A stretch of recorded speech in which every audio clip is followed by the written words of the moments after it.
Salama daholo. Androany isika dia andao araha hiresaka mahakasika ny vaovao malaza tamin'ity herinandro ity isika ato amin'ny Watawatta Gasy. Ka horesantsika amin'izany ny mahakasika ny vaovao izay tena mafana dia mafana amin'izao fotoana izao.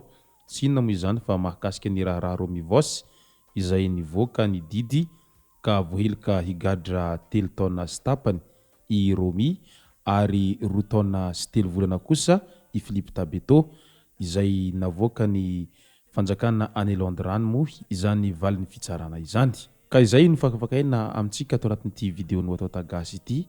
Ka milohan'izay dia manasa antsika rehetra anaraka an'ity video ity hatramin'ny farany. Aza dino ny manao commentaire ambanin'ity video ity mba ahafahana mandravona ireny hevitra rehetra no antsika video manaraka eo. Tsarovy ny like ny video antsika ary aza dino toroka izany hatrany miabony amin'ny chaîne antsika mba ahafahanareo manaraka tsy tahapaka ny video zay rehefa misesy tao Watawatta Gasy. Toy izao ny fanaovana azy. Tsy ampendrely isika fa avy hatrany tonga dia vavany ndao ary. Efa ela ihany moa isika izay no niandry an'ilay valin'ny fitsarana any Romivos sy Philippe Tabeto izay tratra tamina resaka kolikoly avolenta tany a Londres tany ny farafaran'ny volana Aogositra lasa teo iny.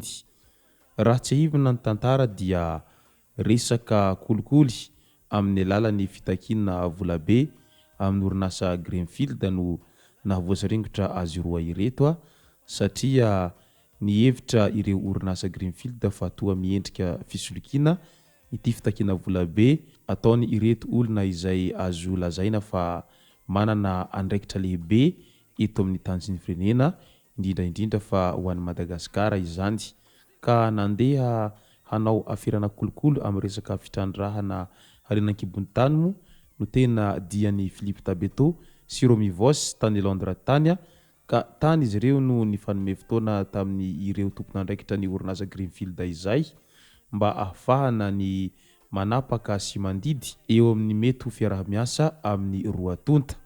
Fa tsy izay fiarah-miasa noeritreretin'izy ireo nefa ny zava-nisy tany Londres tany fa zavatra hafa no niandry azy ireo vantany voatonga tany Londres tany. Kay resaka efa fandrika nataon'ireo orinasa Greenfield mihitsy no nahatonga azy ireo no nanome fotoana any Romivos sy Philippe Tabeto tany Londres tany fa tsy misy négociation hatao akory. Indro ary fa tratra ny velam-pandrika izay navelany ireo orinasa Greenfield iretsy farany ka avy hatrany voasaringotry ny pôlisy tao a Londres tao.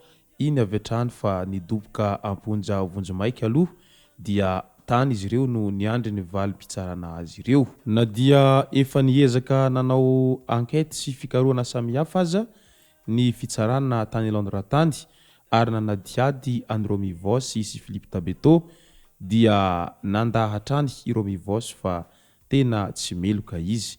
Fa i Philippe Tabeto kosa dia avy hatrany nihaiky ny heloka vitany. Ka noho ny i Romivos izay nandaha foana izay no nahatonga an'ity raharaha ity lasa nifindra andro foana ny valin'ny ilay fitsarana no nivoaka. Ka tamin'ny farany amin'izay iny fa nihaiky ny heloka vitany i Romivos ka izay vao afaka niditra misimisy kokoa eo amin'ny fanadihadiana hafa indray ankoatran'izany toa ny hoe iza daholy ireo olona izay mety ho ao ambadika an'izao raharaha izao sa ve izy roa irery ihany no tena olona izay tompony atodony konikonina izao rehetra izao. Io no fanontaniana izay tena nipetraka ary io ihany koa moa napetraka ny mpanara-baovao maro manoloana an'ity raharaha kolikoly avolenta tany Londres ity. Londres moa amin'ny firenena mandroso azy dia isan'ny firenena tena tsy manaiky ary tsy mankasitraka an'izany resaka kolikoly izany indrindra fa ireo afera maloto fa ny azy dia izay minia tsy manara-dalàna avy hatrany dia iharan'ny lalàna ary migadra.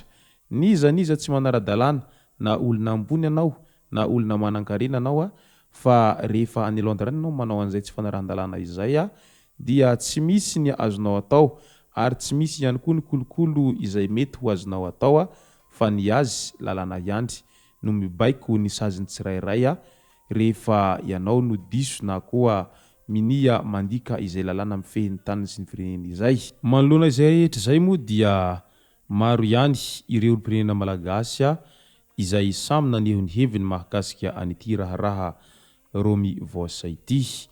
Eo ihany ifanirisoherinay izay fantatsika tsara fa ao anatin'ny toko-panohitra zaraza raha mahita vaovao holazaina tahaka an'itony izay nanjoa any Romy Voss izay azo lazaina fa olona tena nanana andraikitra ambony raha ho an'i Madagasikara satria talem-piadidiny Republikan'i Madagasikara izany ao anatin'ny kabinetra ny Republikan'i Madagasikara dia olona tena voasokajy ambony dia ambony izany raha ampitahina amin'ny hafa fa io indrindra no mahatonga ny fanirisoherinay nanao fanehoan-kevitra amin'ilay hoe sode ara mba tsy izy riry no nikonokonina an'izao raha izao fa misy ny olona izay tokony mbola ho voatonina ao anatin'izao hoy izy fa izy moa ny tratra ambodiondry dia izy zany no mijinja ny vokany hoy hatrany fanirisoherinay fa raha ny fanehoan-kevitry ny député Rosy indray dia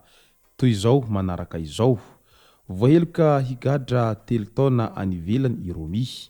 Mampalahelo ahy i Romy, mampalahelo anakay ny zava-mitranga rehetra tato ato izay. Tsy mino aho fa honjohonjon'izy samirery ny nandeha sy ny bizina tany. Mba nomeny akama avokava izy sa navela ny demerda rehefa nitranga ny patsa iray tsomby vava. Mba nisy nanao investigation ve ny mpanao gazety sy ny mpampiatra ny lalàna teto an-tanindrazana. Isan'ny olona nanaovany député rehetra tatitra izy fony tao andapa ary namaly. Mitady alaolana sy nanao ny asany ara-dalàna izy tamin'izany. Izay nitranga sy nataony tany tsy misy idirako fa samy mijinja izay navaviny ary samy mahafantatra ny risika alainy rehefa manao ny tsy ara-dalàna saingy ilay lynchage, ilay lâcheté sy fanaovana bouc émissaire tsy reveko hoy hatrany i Rosy. Courage Romy ataovy anatra ho an'ny lisany ampanaovana asa maloto sy vinany ireo hoy HCC izay fa rehefa traingo manefa iriry tsy misy trasy ny mpaniraka hoy hatrany i Rosy raha naneho ny heviny tao amin'ny pejiny tao manoloana an'izao raha izao. Fantatra arak'izany fa voaheloka higadra 3 taona sy tapany i Romy Voss raha toa ka 2 taona sy 3 volana kosa ho an'i Philippe Tabeto izay somary malefaka kokoa ny sazy raha hoarina amin'ny sazy izay nahazo ny Romy Voss ka io no mahatonga ny besin'ny maro am'izao mametra-pantanina amin'ilay hoe nahoana i Philippe Tabeto no mahazo vesatra sazy maivamaivana kokoa raha hoarina amin'ny Romy Voss. Tsotra kely ny valiny satria i Philippe Tabeto dia efa nihaiky ny heloka vitany hatrany am-piantahana fa i Romy Voss kosa dia niziriziry ary nandafa tsy nanao mihitsy raha tsy efa tamin'ny andro farany ka izay no mahatonga ny sazy izay nahazo Romy Voss somary mavesatra kokoa raha hoarina amin'ny Philippe Tabeto. Izay moa ny vaovao izay sady mampalahelo no mahamenatra raha ho an'ny Republikan'i Madagasikara satria io moa zany zavatra tsy mbola nisy mihitsy tato anatin'ny 80 taona nitranga tahaka nitony ka izay vetia moatawata gasy dia mankahery hatrany ho an'ny Romy Voss sy Philippe Tabeto amin'izay sazy izay nahazo izy ireo izay. Soatratsika rehetra nanaraka an'ity video ity hatramin'ny farany tompoko lasy tompoko vavy manasa antsika hanao commentaire ambanin'ity video ity mba ahafahana mandravy nandreny hevitra rehetra anaovantsika video manaraka eo. Aza dininy milaiky ny video antsika ary tsarovy hatrany miabony amin'ny chaîne antsika mba ahafahanareo manaraka tsy tahapaka ny video zay lefa misy tao matawata gasy tompoko lasy tompoko vavy mankasitraka dia marary soa.